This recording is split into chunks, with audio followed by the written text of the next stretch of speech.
রোকেয়া পাতুরিয়া 18 কোটি মানুষ আজকে অস্থির অবস্থায় আছে। রাত্রে অনেকের ঘুম হয় না। প্রিয় নেত্রী সুস্থ হয়ে কখন আমাদের মাঝে ফিরিয়ে আসবে? ভাই আপনি পরিচয়টা দেন। আমি ইঞ্জিনিয়ার বেলায়েত, চট্টগ্রাম উত্তর জেলা বিএনপি সাবেক যুগ্ম আহ্বায়ক। আমি সন্দ্বীপ চট্টগ্রাম 3 থেকে মনোনয়ন প্রত্যাশী। এখনো আমাদের সন্দ্বীপের এই আসনে আমাদের সিদ্ধান্ত হয় নাই। আশা করি আমি বিগত দিনে এই প্রিয় নেত্রীর বিরুদ্ধে চট্টগ্রামের একটি পত্রিকা মিথ্যা বানোয়াট পৃথিবীর 3 নম্বর দুর্নীতি পরায়ণ হিসেবে একটা খবর ছাপিয়েছিল।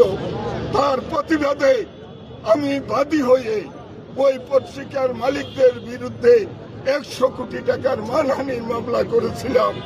তখন প্রিয় নেত্রী লন্ডন ছিল। লন্ডন থেকে আসার পর তিনি আমাকে তার অফিসে ডেকে আমাকে সান্ত্বনা দিয়েছিল যে তোমাকে আমি একটা পদ দিতে পারি নাই, কিন্তু তুমি এত বড় জীবনের ঝুঁকি নিয়ে এই মামলা করেছ।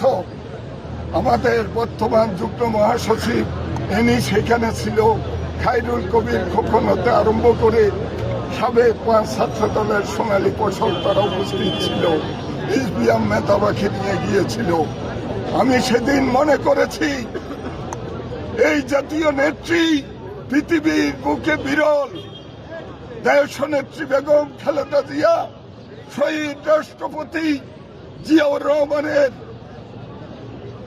সহধর্মিনী, স্বাধীনতার ঘোষকের সহধর্মিনী, বাংলার রাখাল রাজার সহধর্মিনী। দেশ এবং দল যখন একটা ক্রান্তিকাল অতিক্রম করেছিল, তখন আমাদের প্রিয় নেত্রী দলের হাল ধরে এই দলকে রাষ্ট্রীয় ক্ষমতায় নিয়ে এসেছিল।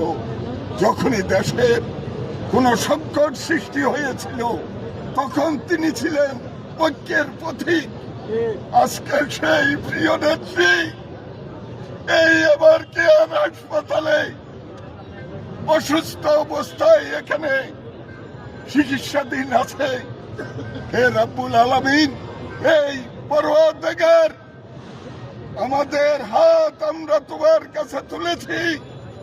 আমরা আমাদের প্রিয় নেত্রীর সুস্থতা কামনা করি।